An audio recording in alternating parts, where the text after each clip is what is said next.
live. Good morning, South Florida, and hello, world. I am Robert Henderson Jr., President, CEO, and founder of the Henderson Financial Group located here in Miami Lakes, Florida. We're a full service financial planning firm. We got clients all over the country and out of the country. And joining me here is my brother from another mother, the one and only living legend, Mr. James T. Thomas. How you doing, my brother?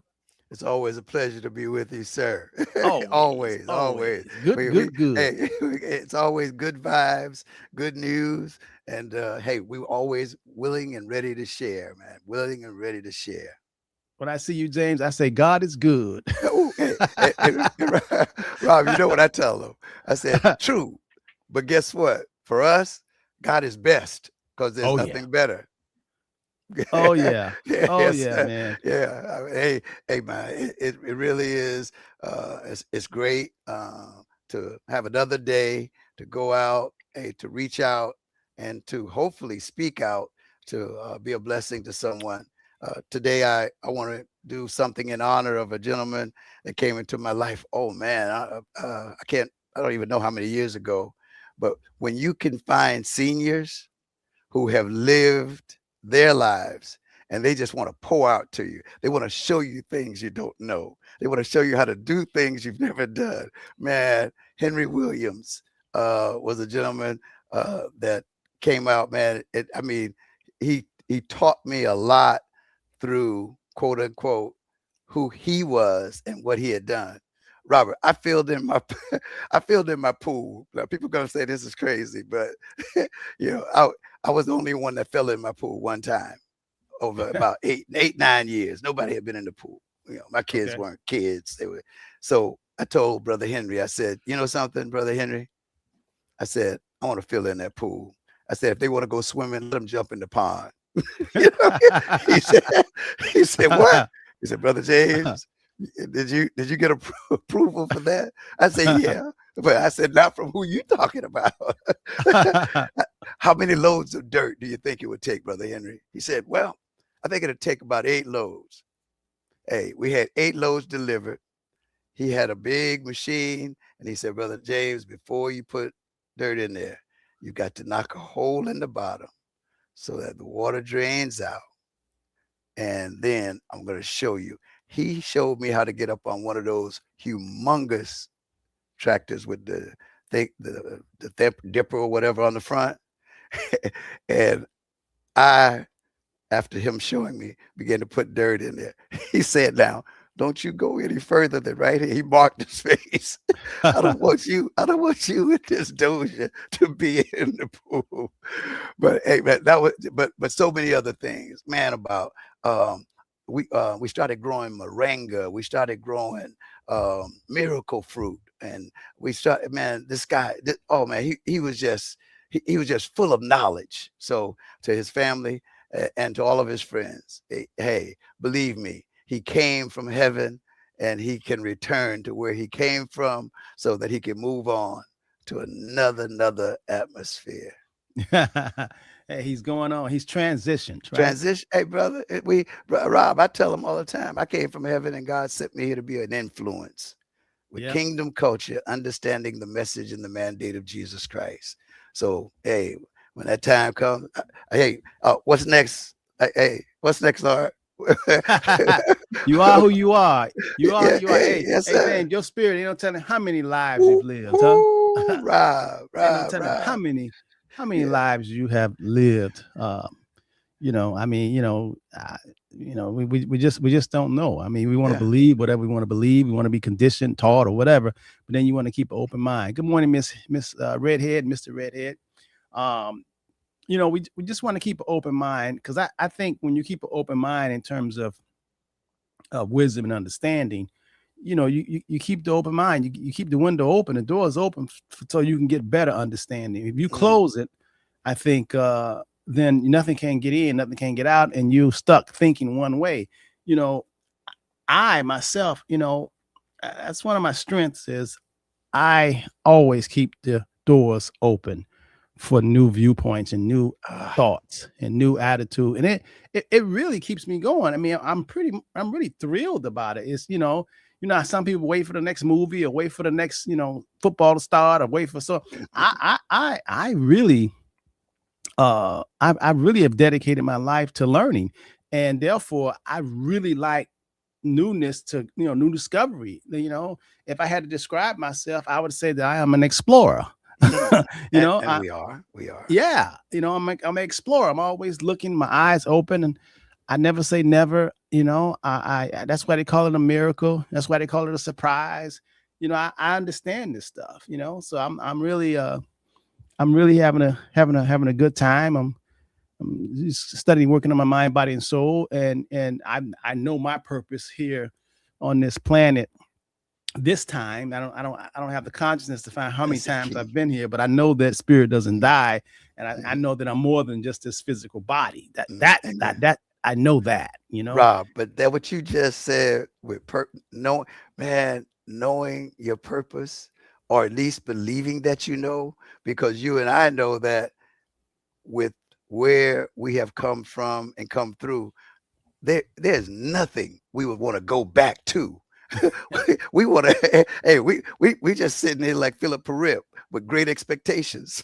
You know, hey, Rob, there's nothing I had so good that I said, oh, I wish I was back. No, Back in the third grade, huh? Oh man, come on, man. No, You don't want to go back to the sixth grade, man. Man, there's no place I want to go back to other than if it's going back to in the beginning.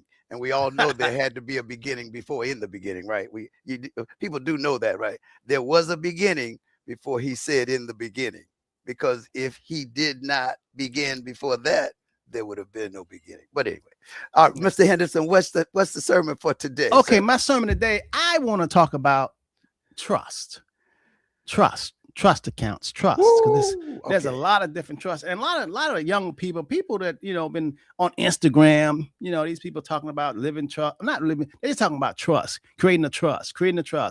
And I gotta say this, you know, most of the stuff that you hear on social media about Dynasty Trust, the Rockefeller Trust, you know, the insurance trust, you know, really, those are sophisticated strategies for wealthy people. I want to say it again. It really designed for wealthy people, because you got to have money, you know. I mean, and there are people that, you know, on Instagram, social media, that are getting people to, you know, charging people, you know, $10,000 to open up a trust, but there's people having problems even paying their bills. You know what I mean? I mean, you know, when you really want to, you know, trust is it's a very powerful instrument. It really is, first of all. And they're either the living trust, and then there is an irrevocable trust. So I want to spend some time and talk about the pros and the cons, okay, of the living trust. For the living trust, there is a pro and there's a con. For the irrevocable trust, there is a pro and there's a con. As a matter of fact, James, I have not found anything yet in life on the planet that does not have a pro and a con. And what I mean by that is, and as y'all look and listen to me, I want y'all to, you know, search your minds also and see if you can find out something. Then I want you to put it in the post. What I mean by pro and a con mean a trade-off. Mean, you know, you have to do this in order to get that. You know, you can't get something for nothing. If there is a opening, there's a closing. You know, if you want to live, you got to know that you're gonna die. You know, that's the pro and the con. You know, you want to have a baby, and it's quiet right now. When you get the baby, they ain't gonna be that quiet. That's the con. The pro, you want to have you single right now. You want to get married. You know, you ain't just got to take care of yourself. You got, you know, you got to help somebody else. There's two now. You know, 2 mouths to feed, two feelings, not just your feeling, but somebody else feeling. That's the con. The pro. You know what I mean?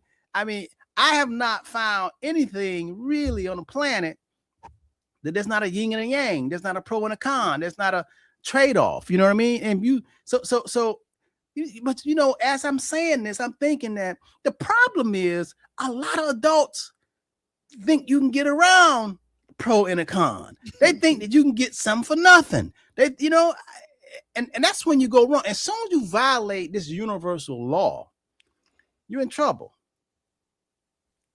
I have not come. If you want to win the championship, that's the pro, but you got to risk losing. That's the con. You got to take a risk.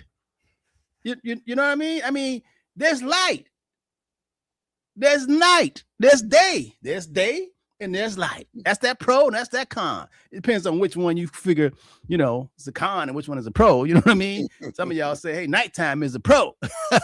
And daytime comes out. They say the freaks come out at night. I mean, you know, or Dracula. Dracula can't stand the sun, right? Dracula like it is when it's nighttime. That's pro and the con. I mean, he can live and do all kind of stuff at night, but then in daytime you got to hide. Even the roaches ain't really coming out in the daytime. Hey, the roaches hang out at night. You turn that light on, boy, they just having a ball. I mean, when it's dark, they're having a ball. Boy, when you turn the light on, they scatter, you know? And being aware and being not aware, there's a pro and a con. See, open, it's closed. Yeah, do y'all get my drift? You think I've given so many examples. We got you. So let's talk about strategy. The living trust.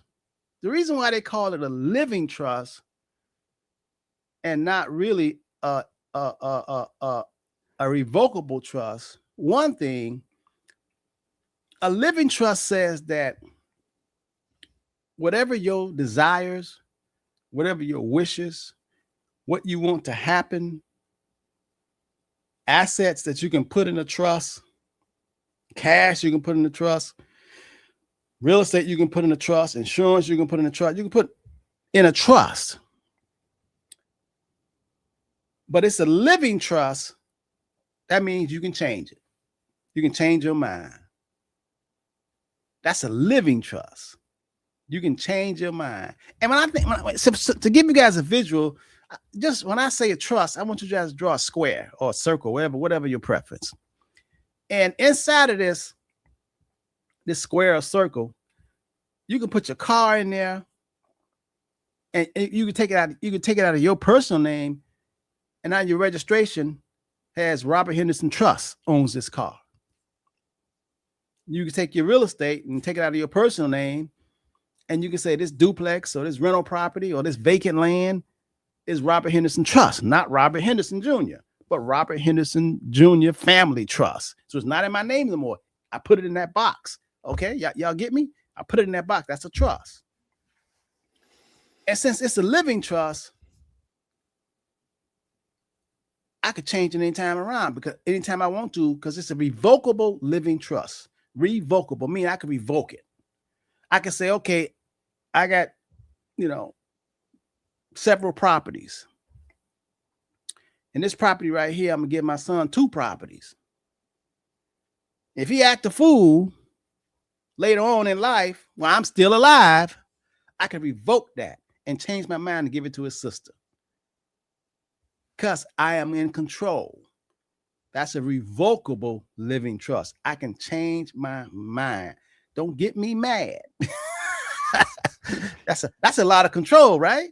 Robert, how does that protect that person when he or she puts it in that trust? What protection does that give them? That's a good question. And when you say protection, describe what kind of protection you want. Well, I don't want anything taken from me. I don't want somebody, trying to scam me. I may not even want people to know that all of those things are controlled by me. That's what I want to be protected from. I want to be able to put more things in that particular trust, that circle or that square, so that I control it, but not necessarily legally own it. Okay, you just said two things now. Control. Mm-hmm. Remember, when you have this trust, and you can put your car in there, money in there, real estate, insurance, annuities, whatever you want to put in there, and you can take it out. So that means you controlling it then, right? You're controlling it. Mm-hmm. So let's talk about a lawsuit on a revocable living trust. If somebody try to sue you and say, James T., I'm suing you for $1 million. And you say, well, I don't have no money. It's in the trust. And they say, okay, because your bank account is James T. Family Trust, not James T. Jr. Not, it's just James T. So you took it and put it out of your name, put it in the trust, right? So then y'all go to court. And the guy say, well, James C. owed me $1 million. And he got all this money in this trust. And James C. say, well, I personally don't have nothing. And the judge said, James C., let me ask you a question. Do you still have control of that, what's in that trust, James T? Can you change your mind, put in, can you still operate? Do you still have control? Can you change your mind? Do you still, whatever's in that trust, James C, if I tell you to go get $1 million out, can you go get it? What you gonna say? I can't do that. No, yeah. That's what I'm gonna say. Well, I can't. Yeah, that's what you gonna say. And the Rob, that's what I'm gonna say. And the judge gonna say, no. Remember, you said that you want to be able to control. That's right. So I need you to go inside that trust and get $1 million. So see, that's control. Pro and the con. Pro and the con. Pro and the con. So that's the con. That's the con. You still have, remember, you say you want control because you want to be able to give it to your son and take it away if he make you mad, you know? But now somebody trying to sue you, you can say, hey, it ain't in my name. But the judge say, well, I thought you can go in there and change your, we need you to go get some of that money out and give it to this man. You follow me? So that's the con. The pro is, really the living trust is, I would say, I like it better to avoid probate. Meaning that any assets that you have in the trust, and all of a sudden you wake up tomorrow and you in heaven, you wake up dead. On my next assignment. On your next assignment, your next galaxy, your next journey. Anything that was in the trust doesn't go through probate, doesn't have to go to court, don't need no lawyers or whatever. So that's mainly what I like a living trust for, mainly for it to avoid probate. Because a lot of people lose property. A lot of families argue over, property that's left, big mama, and has to go to probate. Nowadays, man, them probate attorneys, man, I just had two of them. They charge clients. People came to me after and said, Mr. Henderson, do you know any probate attorneys? I said, yeah, but it's going to cost you. They charge $25,000, $30,000. Depends on how much is involved in assets and how many people and how many cousins and stripes and descendants and all that kind of stuff. Sometimes they got to find them in this. And the last one we did, 3 of them was in jail. Got to find them and say, you got to sign this paper so you can get some money. What? So it takes time, probate, and it's costly, and you have no control. But when you have a revocable living trust and you put the assets in there, grandma, grandpa, you or whatever, when you die, it doesn't go through probate. Whoever you say is going to get it, that's going to get it. Now, if I said I'm going to give my son 2 houses and then he made me mad, but before I can change the trust, I found myself in heaven, I'm dead, then he going to get that property because I would have had to change it before I died. You follow me? So then it becomes irrevocable. A revocable living trust becomes irrevocable when you die. You know why? Because you can't change it. Because you can't come back to earth and make the changes. Say, I meant to give that property to his sister. You can't do that. So it's etched in stone. You follow me? So but I'm like Linda now, Robert. But but you also telling me that I don't have to do the living. I can do the irrevocable That's the before next I box. die. That's the next box. Okay. No. You can. You can. But most people like control. We control freaks. We like to control. We might not want to own everything, but we definitely want to control stuff. You know what I mean? We want to call shots, right? So that revocable trust, I like it a lot because it really it really protects you Saves in a money. way. It saves money. Now, Parnell asks, before you get married, get an irrevocable trust, fellas. No, you don't have to. No, Parnell, because before you get married, if you just have a living trust and everything that you got before and you put in that trust, that's yours. That's not your wife's. So you don't have to and you still can control it. See, like if you have a revocable living trust, avoid probate and everything, you want to put your real estate and your lots of land in there, and you're not married.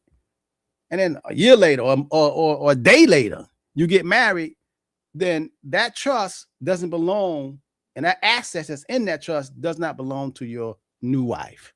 So that's pretty good. And you still can go and change it and do whatever you want to. You know that now. You better not tell her you got it. Even if you tell her you got it, as long as it's notarized in that date, y'all got married on July 4th. That trust is signed and dated and recorded on July 3rd. You good. Rob, hey, and you living in the same house. Come on. Okay, go right ahead, Mr. Henderson. Okay, so remember I said in life, and I still, the door is still open. I want somebody to post something in life where there's not a yin and a yang, where there's not a trade-off, where there's not a pro and a con. Well, I love being black. That's the pro. But boy, woo, it can be con too. Woo, we know that, right? Driving by black could be a con. You know what I mean? Hey man, woo, judge ain't gonna black. You probably ain't gonna get the same sentence as the white dude. I mean, that's the pro, that's a con. I mean, you know what I mean? I mean, I have not found, and I want somebody to say, bro, but I found something where there is no trade-off. There is no pro and a con. There is no open and close. There is none. Because I've been in my car driving trying to figure out, I got something. No. I mean, if you're going to church people, you want to get to heaven, you got to stop sinning. No, Rob. You can't stop. You can't stop. You ain't gonna stop. All you got to do is confess. A fat man want to be skinny. You got to stop. You got to close his mouth. Can't eat as much. That's the con. Right? I mean, you want to get better at something. You want to learn how to play the piano better. That means you got to practice more. It's always, anyway. So let's go back. So that's the and anybody who's just joining us, this is on Facebook and also on YouTube. You can always go back and listen. I want you to share this. But the way I'm teaching this, I'm giving you a visual, and I kind of want you to pick it up and understand the concept, because attorneys explain it, and it just a lot of times they don't explain it well. I know they're going to ask you for that money though, but anyway. So a revocable living trust. The pro is that it avoids probate, and also that revocable living trust. When you do the trust, you don't have to say this is Robert Henderson Jr. Family Living Trust.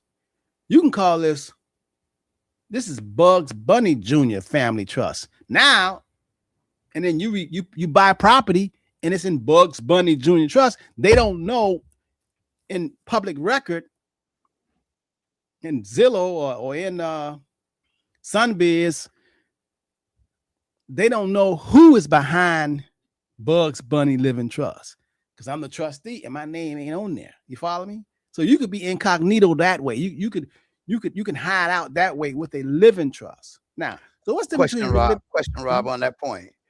Okay. Can you change the name of the trust once you set it up? Yeah, you the trustee. You can change it. You can change the name.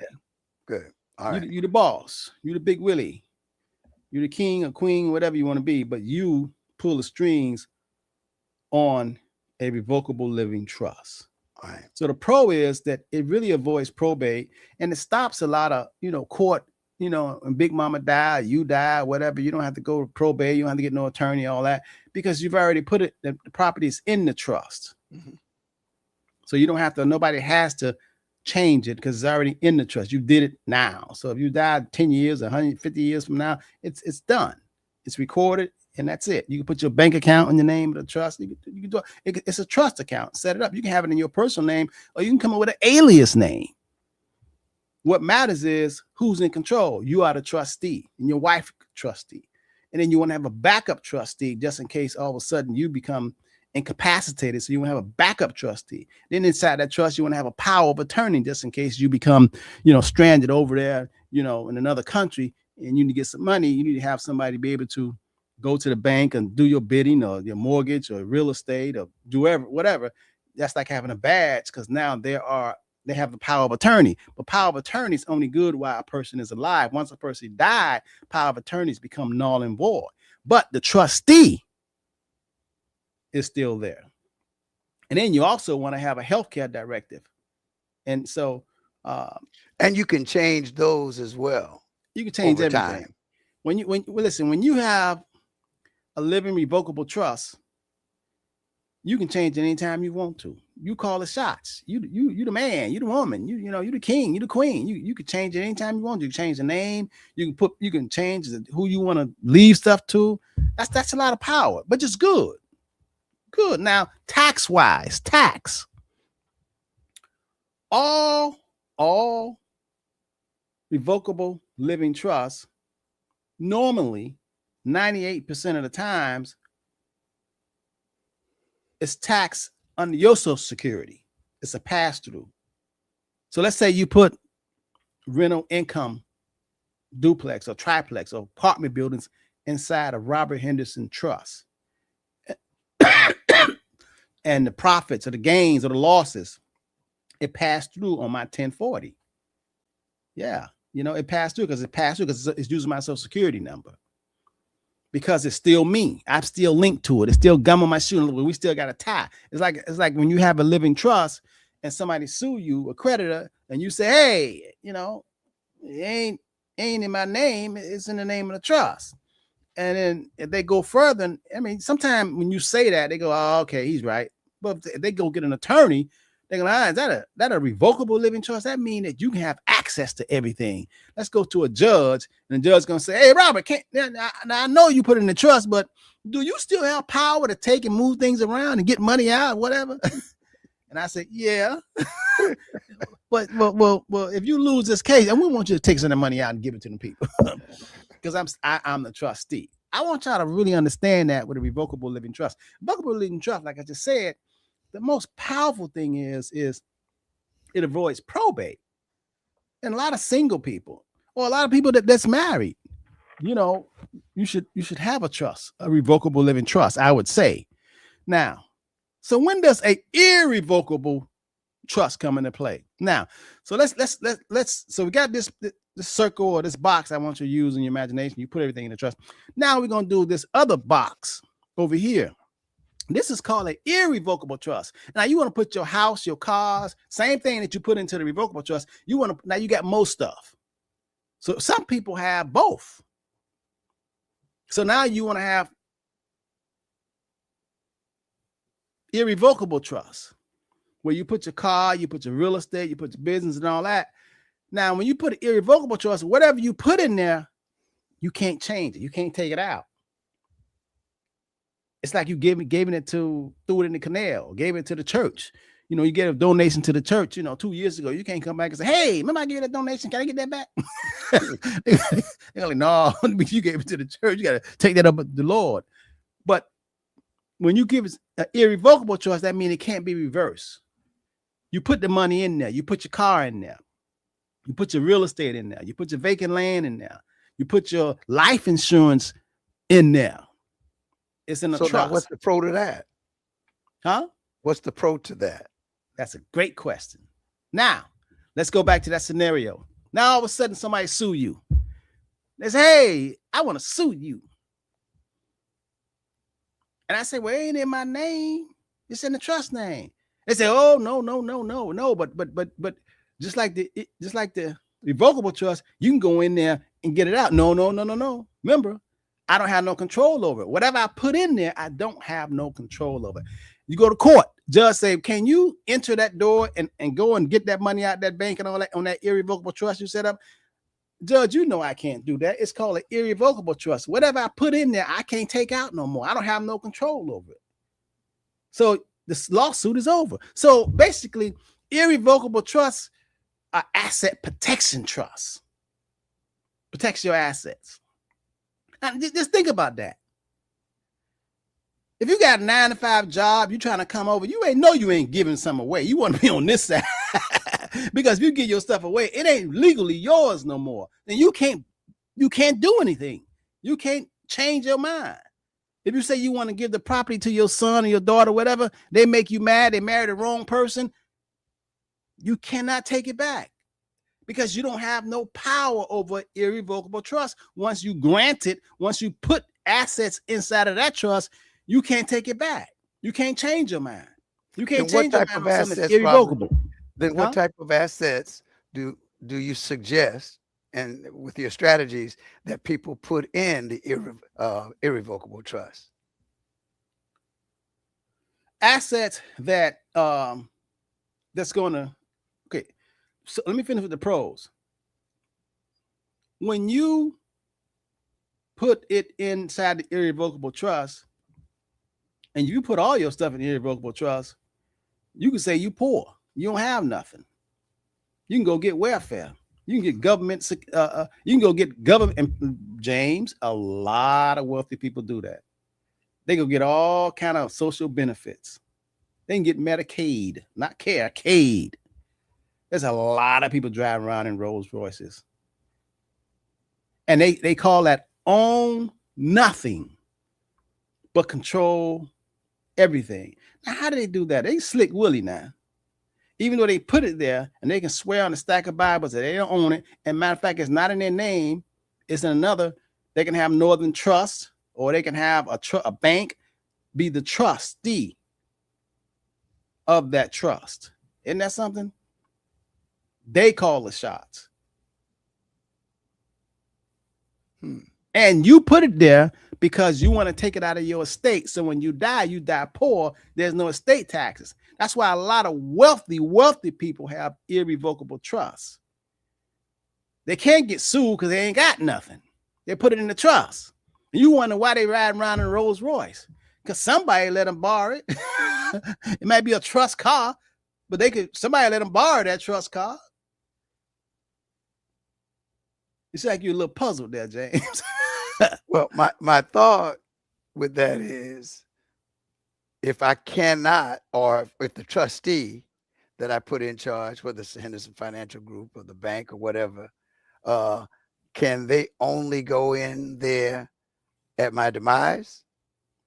Or can I have no. The trustee, you put the money in there, you put the assets in there, and you say, hey, I'm leaving this in trust. This is gonna be for my children. Right. Okay. But it's not for me because I'm it's gonna be for my children. And I want you to take care of the assets. So the only time anything can be taken from there is upon my death. No, because you don't get no. Okay. You have a trustee, right? You have a trustee, and when you have a trustee, then the trustee can do your bidding. See, James, if you put all your stuff inside of a trust, an irrevocable trust, and you legally take it out of your name, you don't own it no more, and you put it inside an irrevocable trust, you legally gave it away, right? Then you can have me as your trustee. And I can get you an airline ticket. Okay. Because I'm the trustee. Not you can't do it. Right. But that brings me to what my train of thought was. The lawyer says, Your Honor, we're suing him. He has a trustee, so he does have access to that irrevocable. No. I really don't have a trustee. Remember, I gave it away. Okay. But you said you got someone that's in charge of it, right? But but that person is in charge. I'm just telling you, sidebar. Okay. But that person don't have to take no orders from me. Matter of Oh, fact, okay. right? You follow me? All right. Yeah. I Hey, can't legally tell that person in charge what to do. right. I But can't legally. okay, can't legally. I can't legally tell that person what to do That because looks they're a like trustee. that Huh? look like you put an asterisk up there. I can't legally do it. No. But you Okay. know, this is America. We're not in heaven, so you know all kind of stuff go on with irrevocable trust. But it's asset protection. Oh, okay. Robert. It's All it's right. it's asset protection. Now. So that's asset protection, but then you lose control legally. Okay. You really do. You know?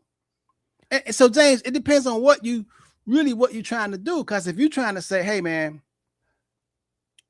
I'm trying to really I got real estate and I got property.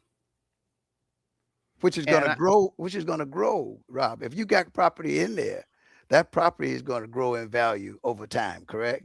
That's what it's for. That's Right. why you want to put it That's in what I there. was saying. In both of them. In both of them. In either one. In either Yeah. one. Trust. So my point is, and just to be on the other side of someone wanting to sue, they say, well, wait, he says he owns nothing, but that's just on paper.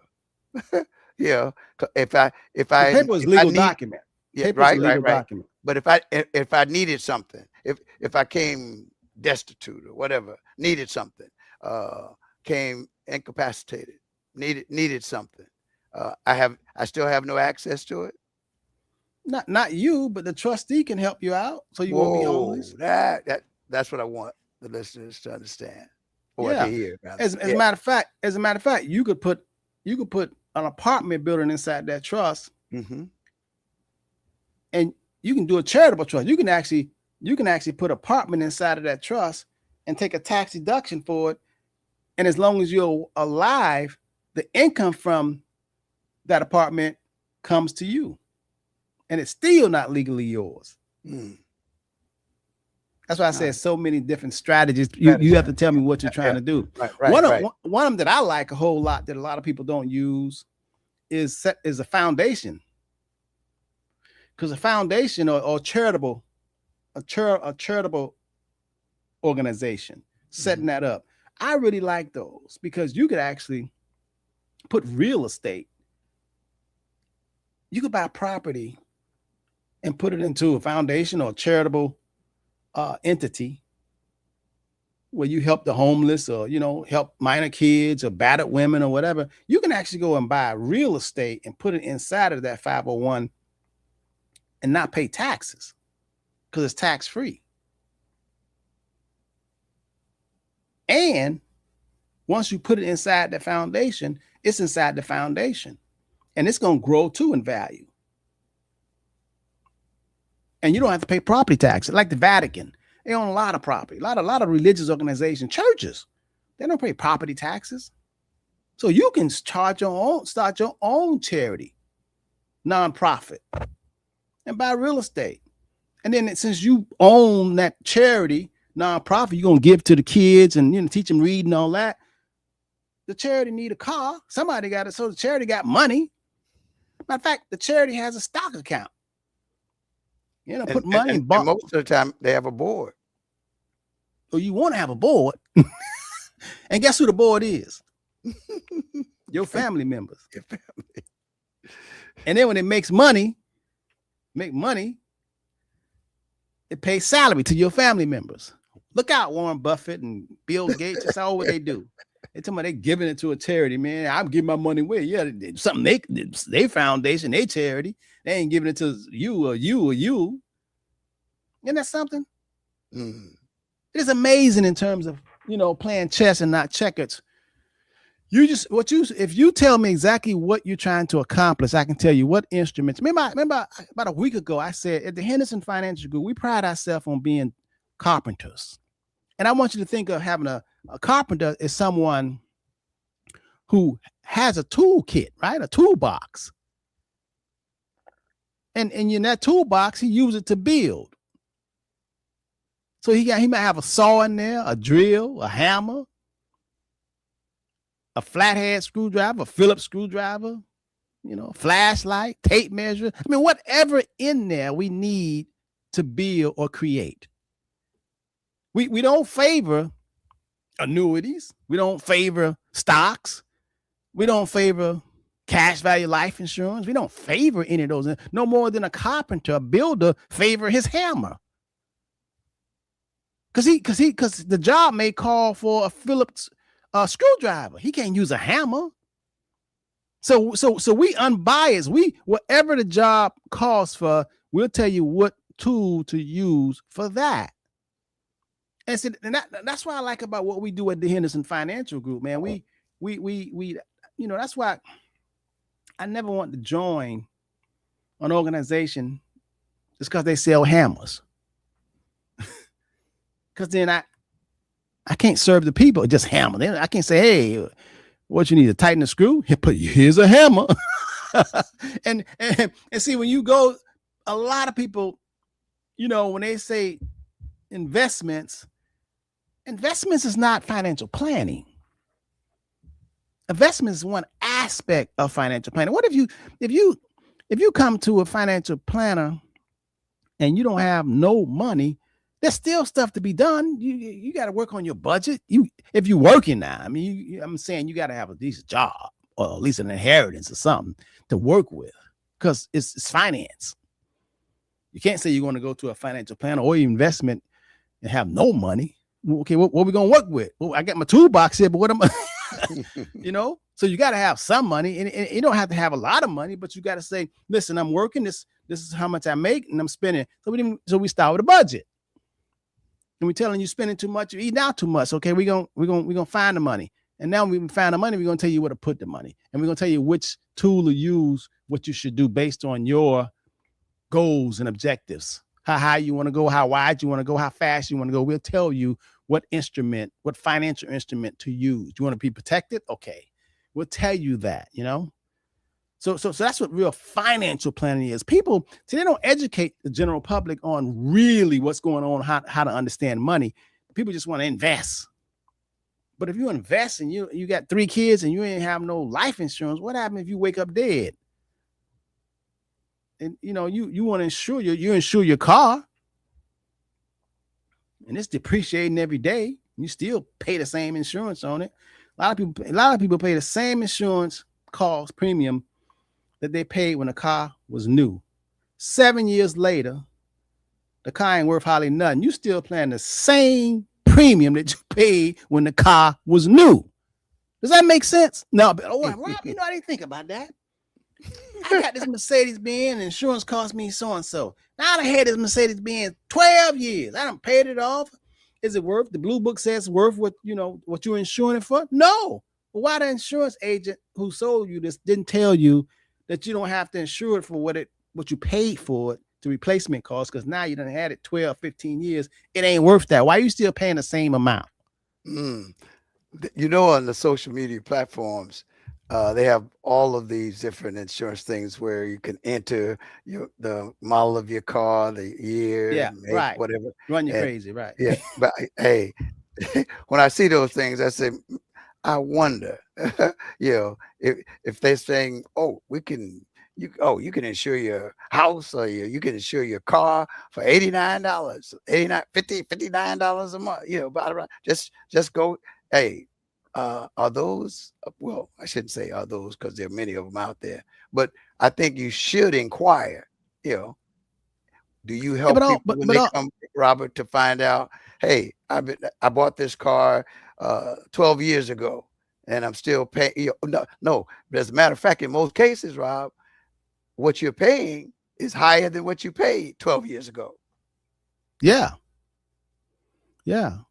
Like we just had a lady that I told you she came in and we came in for something else, and I just looked at her whole overall situation, and come to find out her homeowner insurance, she was paying $11,000 for it, and we just got down to $3,700.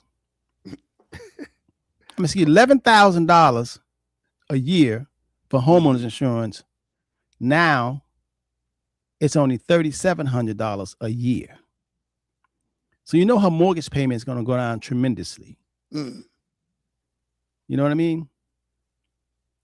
I mean, hell, what is she paying? 800, 850 or something like that Mm. for homeowners insurance a month. Let me do the math right quick. So you figure, so you look at that. You look at that. Now she was paying 11,000 divided by 12 months. Now, wow, that's $916 a month for homeowners insurance, just in case a hurricane come or a house burned down, just in case. And she's been paying that for several years. $916. Mm. We cut that to $3,700 a year. 3,700 divided by 12. So she went from $916 a month on her mortgage to $308. That's a hell of a lot of savings. From 916 to 308. That's $608 money that I just found for her per month that we can do something with. That's how much she's gonna save. That's the strategy. Now That's that the strategy. You got that. Hey, now that's $7,200 more that we can put away for her wealth building. Mm-hmm. She didn't even know it. She didn't even come in for that. She came in for something else. Mm-hmm. We was setting up going over living trust with her. You know, and yeah. Now that you go, and this is why again we suggest that you call. You know, that you make an appointment. Yeah, but you can't make people. You know, you have to. You know, like a lot of people come to us, and I'll ask them how did they find us. I'm like, what spirit did you listen to, or what? I mean, what? Because most people can't master themselves. They know they ought to be doing the right thing, but they just won't do it. You know, they know what they should be doing, but they just don't do it. You ask them why they don't know. I don't know why I don't. I know I should have really did this a long time ago. What did anybody have a gun to your head to stop you? No, and it's called discipline and commitment. You know, and a lot of people, you know, lack that. And that's why a lot of wealthy people don't feel sorry for lesser poor people. Because they say, man, you go ahead, you got to have the discipline. You got to make yourself, you know, I always said, man, anytime mastering yourself is being able to make yourself do the things that you know you ought to do, especially when you don't feel like doing it. And that right there is enough for you to work on. Yeah, it is. Because all of us have that point, right? All of us have to come to that crossroad. You know what I mean? You don't feel like doing it, but where's that got you? Right, we have a rule in the house. If you see something that needs to be done, don't ask who did that or why did it. No, you do it. Just do it. Just do it. Hey, you don't have to ask the question. So, oh, this needed to be done. So just do it. Right. Good morning, Mr. P. You just popping in. We got 10 more minutes. You can always go back and look at this because you know it's on Facebook. Hey, I'm going to be visiting you guys on the 23rd, Mr. Pre. Look forward to seeing you. Yes. Yeah. And Brother Bill Dozier and the graduating class from the Urban Construction Crafts Academy. Yes, Mr. Bree, and thank you for sending the guy over, the lobster conch guy. You know, he's a real nice guy. Thank you for sending over. I'm working with him, Mr. Bree. Thank you so much for the referral. Yeah, we like referrals, you know, because, you know, a lot of you guys know other people that need some guidance and need some help, need a new thought. You know, there is help. You can't say that there's no help and nobody told you. You know, you have to seek. You have to want it. You know, and you know, if you good with the Father puts you in the right direction. Now, if you greedy, you got a greedy spirit, and he's gonna put you there too. You're gonna get gotten. You're gonna get got. If you want something for nothing, you're gonna get got. You know, that's just the way it goes. Okay, so now there's another trust. It's called an insurance trust.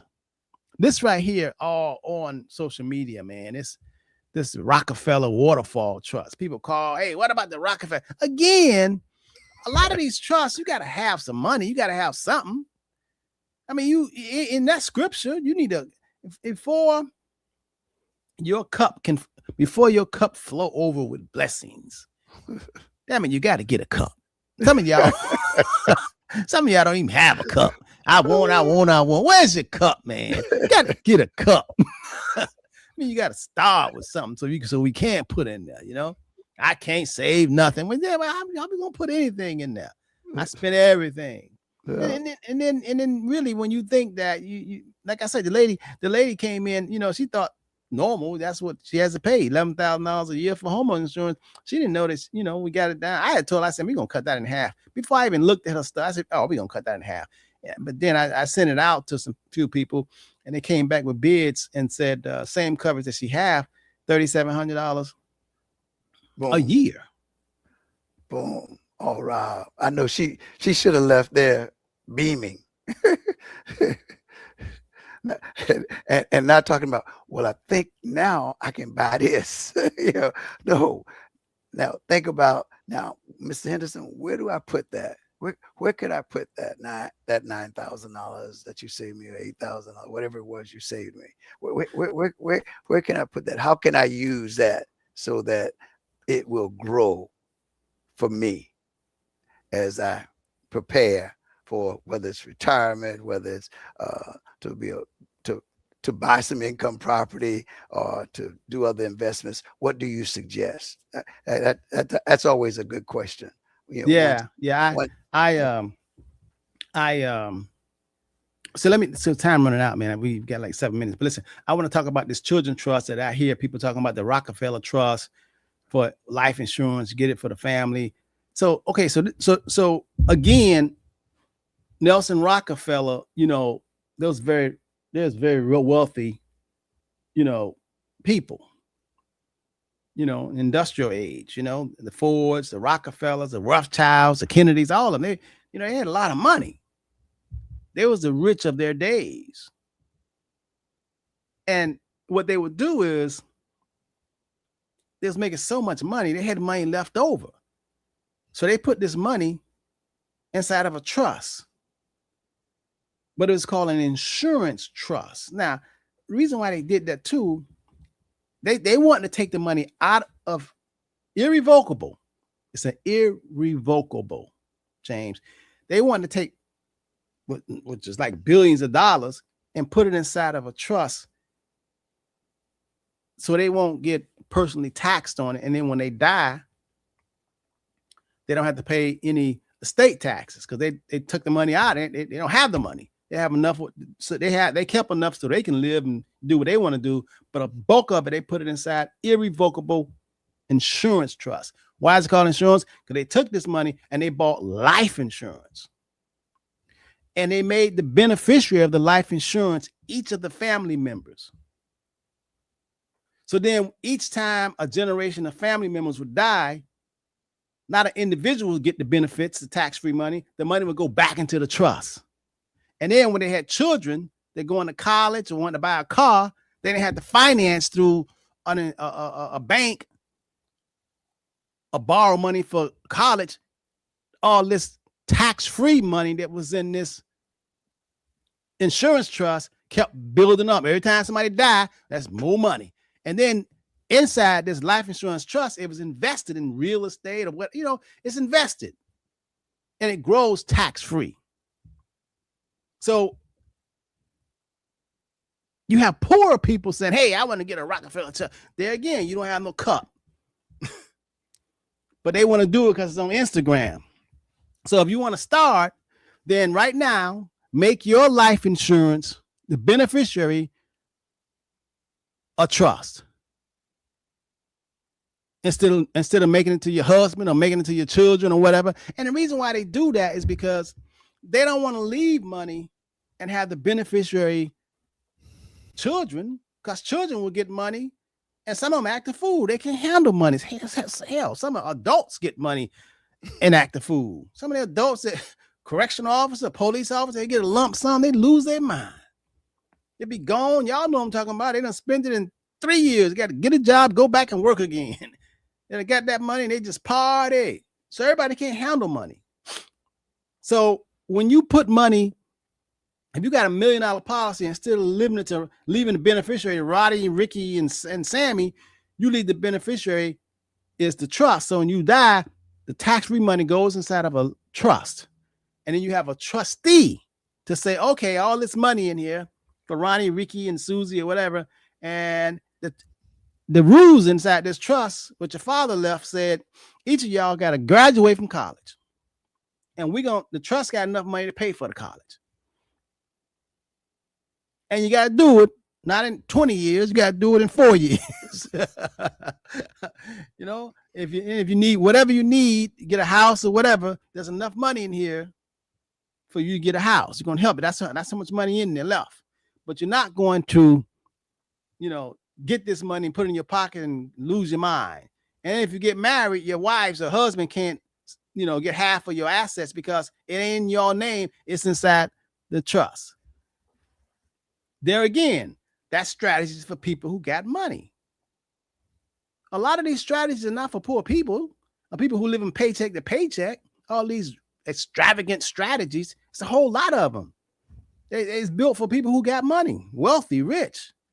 And they don't want to, they want it to last. They don't want to pay no taxes. But if you haven't got the first base yet because you can't save a dime, you can't save 10% of your money. Why you learn about all these strategies? You got to at least be able to say, hey, I got some money. I'm going to put away 10, 20% of my money per year. And I want to put it somewhere. Then you come see Henderson Financial Group. Or if you don't have that and you still got a job, then I know you mismanaging your money. And a lot of kids that are moving back with their parents because it's too hard out there. If you are an adult listening to me and you have a child that's moved back to you, moved back in with you, and they ain't paying a whole lot of no, you better have them saving. They better be saving. You can't have a child move back into your house and spend all their money. If they're gonna move back into your house because they say it's too hard out there, they can't afford a house. Damn it, they better be saving. You better tell them you better go to Henderson Finance Group and you better open up a savings and investment account and get a financial plan. Because if you let your grown child come live with you and they work and they take all their money and do what they want to do, they pimping you, you ain't really helping them. You have got to say, if you living with me and you ain't paying no mortgage, you got a paycheck, you got to do something with it. That's a come up. That's a strategy. We helping you so you can go ahead and build your assets, not for you to spend all your money and we helping you. You pimping us. And a lot of that's going on. You got to think about it. And children, I mean, you 30 years old and you spending all your money. Come on. If you're going to get a shot and you blessed to be able to accompany your parents or grandparents, then you want to take advantage of that time and save your money, invest your money and get a plan. Then you get ahead because you ain't gonna always live with mama, daddy, or big mama. But at least you got a shot. You gotta do what's right. Does that make sense? Makes plenty sense, Rob. But does it make impact? Yeah, but does it really make impact? It makes sense. But does it, because hey, Rob, hey, I'm living with mom, I'm living with dad, and they believe in their mind that they're surely going to outlive mom and dad. Don't always happen now. Don't always happen. Don't always happen. I've seen it where it didn't happen. It doesn't always happen. And they really believe, I'm gonna always be I'm gonna be healthy longer than mom. That doesn't always happen. Doesn't always happen. Things and I tell people about saving, because some people, man, they'll ask, saving for what? And I said, good question. Saving for what if? For what if if you need, quote unquote, that's why you get insurance. What if you need surgery? What if you need, some type of what if your job just fire you? No. Oh, Rob, people are truly suffering. There are millions of people, man, that never expected that they would not be able to work. And not so much for them having some kind of health issue, but not being able to work because they're saying we don't need you anymore. Yeah. Laid you off. Things have really changed. So in your preparation, you know, I go back and I call her name, Bessie Thomas. Oh my Lord, 3rd grade. I'm going to show you. And she used the word make. We earn money, but she said, I'm going to show you how to make money so you never have to beg that white man for a job. 3rd grader, Rob. Blew my mind. But she showed me something. And she only had a 3rd grade education. She said, well, she had a lifetime education, but she only went to school, you know. But she was a grandparent that had lived and had a husband who knew how to earn and was acquisitioning land before I was born. Wow. So we can try to pass these things on to our kids and to transform ourselves so that they can see. But hey, you know, come on, man. Just because, you know, we were taught I would before I got that message, my message was go to school, get an education so you could get a job. They never said go to school, get an education so that you can get a vision of something that you may build or create. You know, so we take for granted that that's what we have to do. Go to school, get an education so I can show you that I got a diploma, I've got a degree, and I've got all of that. And all of a sudden, well, I'm sorry, we don't need that position anymore. Yeah, that's a letdown. That's a real letdown. So now what do? You know, do you go back to school, get an education so that you can learn how to become an entrepreneur? Or, hey, but you said something at the beginning of the message today about seeking purpose. Oh, if you want to seek something, seek purpose. He said, I created you and I created you for a purpose.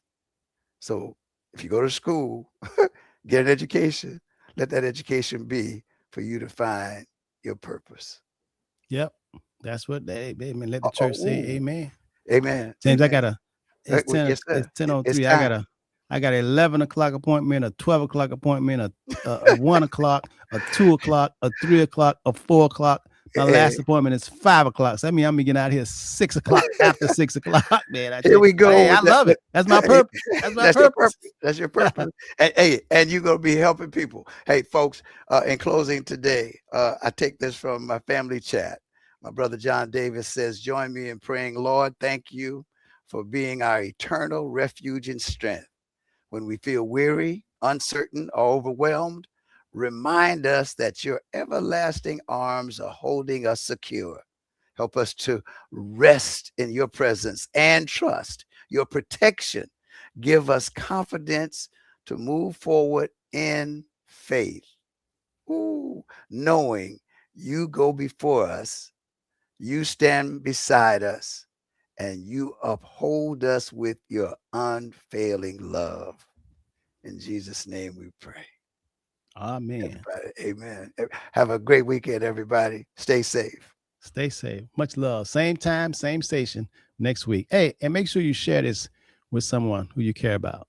Those trusts. Rob, call the Henderson Financial Group at what number, Rob? 305-825-1444. 305-825-1444. Also go on our website, www.thehendersonfinancialgroup. www.thehendersonfinancialgroup.com. Peace. One love. Be safe. Talk to you later.